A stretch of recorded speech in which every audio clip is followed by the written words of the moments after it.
Bienvenido a mi diario de Inglés Británico, un podcast para hispanohablantes que quieren entender inglés británico con confianza y progresar profesionalmente en el Reino Unido.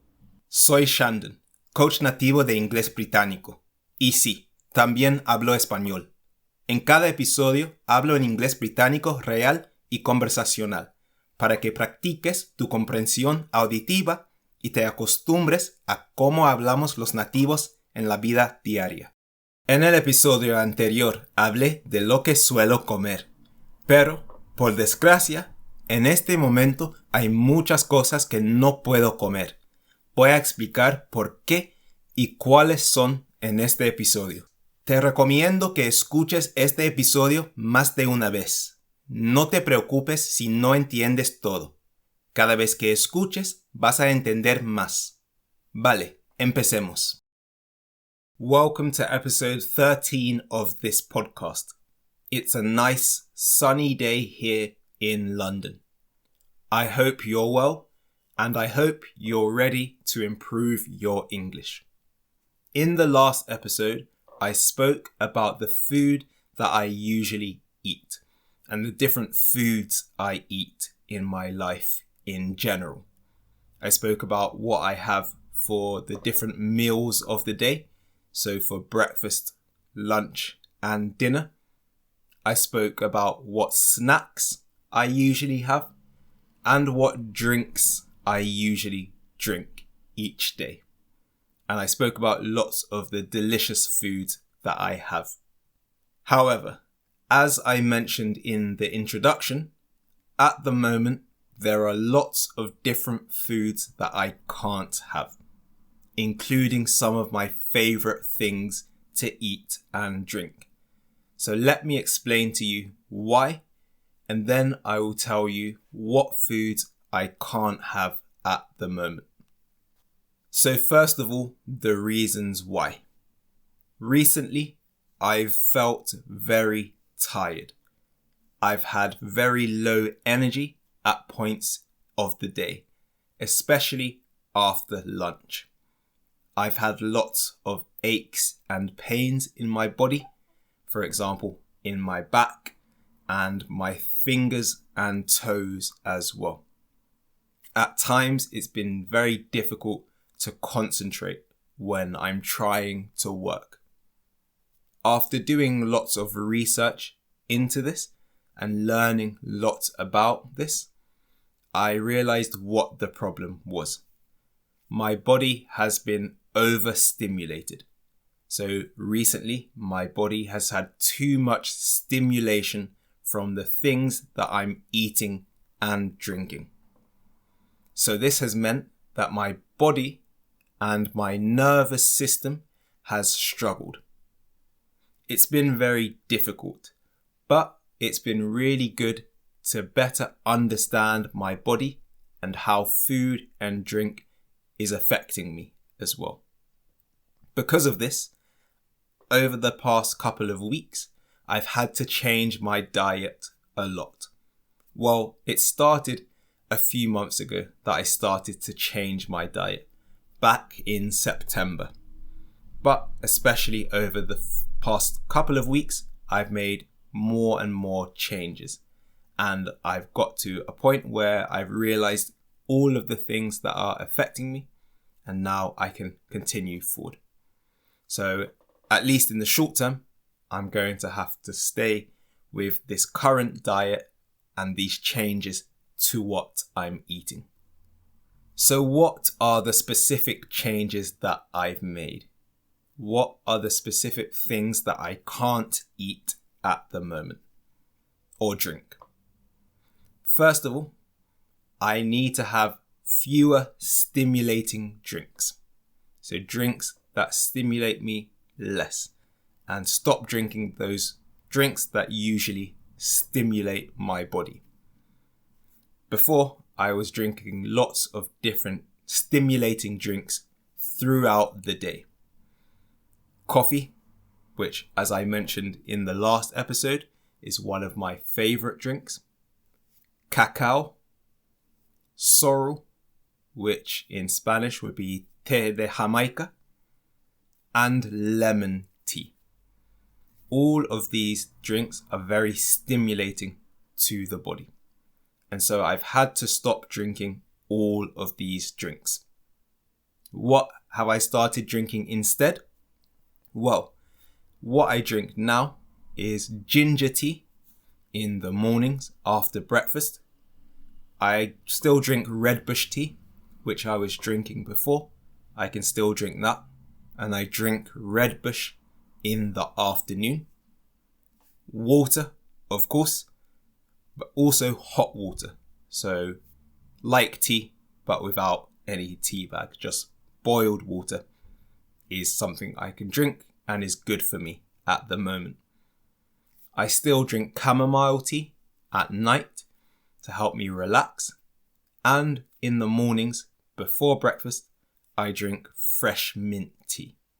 So I still have lots of great options. But as I said, there are lots of drinks I can't drink at the moment, particularly coffee.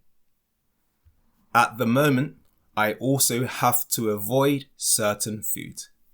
Foods that I was having a lot of before, which now I'm not able to have. One example is tinned fish. So I used to eat lots of tinned salmon and tinned mackerel as well, which are quite common in the UK. But now, for the moment, I'm not able to eat those because they affect me badly. Another thing is avocado. Now this is a great shame because I love avocado and it's a food that over the past few years I've eaten a huge amount of because it's delicious. But for now, I can't have avocado either. An example of how avocado affects me is that if I now eat avocado, my lips and my mouth start to itch. They feel very itchy and everything starts to itch. Some other foods that I can't eat at the moment are bell peppers, mushrooms, and tomatoes.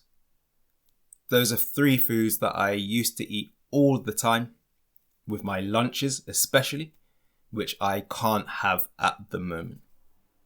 I've also had to remove lots of different spices from my diet.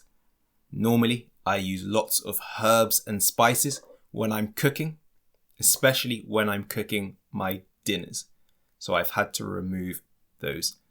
Anything that's spicy, like cayenne pepper or chili flakes.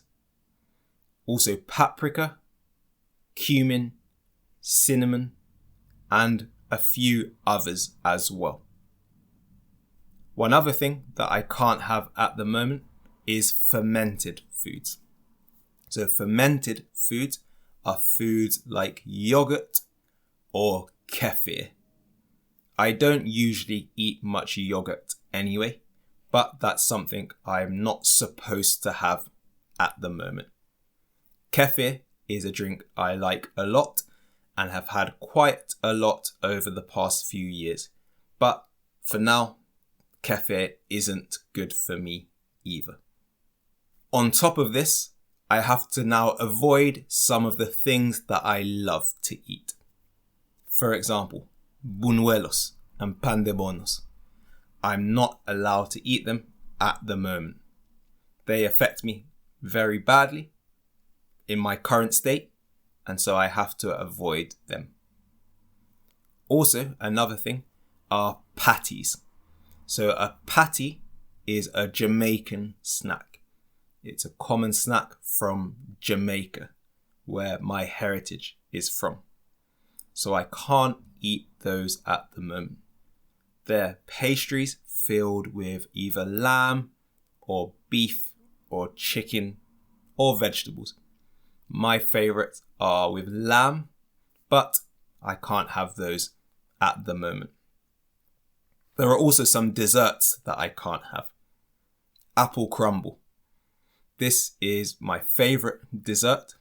I love apple crumble. It's a very British dessert. If you've not tried apple crumble before, I really recommend that you try it. But apple crumble and custard, which is how we eat it in England, I can't have that at the moment. And I can't have cheesecake either. Cheesecake is another of my favourite desserts. Raspberry cheesecake or vanilla cheesecake, for example. But I'm not allowed to have those at the moment either. So these are things that I don't have often, but they're things I'm not supposed to have at the moment, which is a great shame because I love these snacks and desserts. And sometimes it makes me want to cry, but I will survive and I'm sure I'll be okay. On top of removing all of these different things, so as well as having to stop eating those things, there are some things that I've had to add into my diet and to eat more of.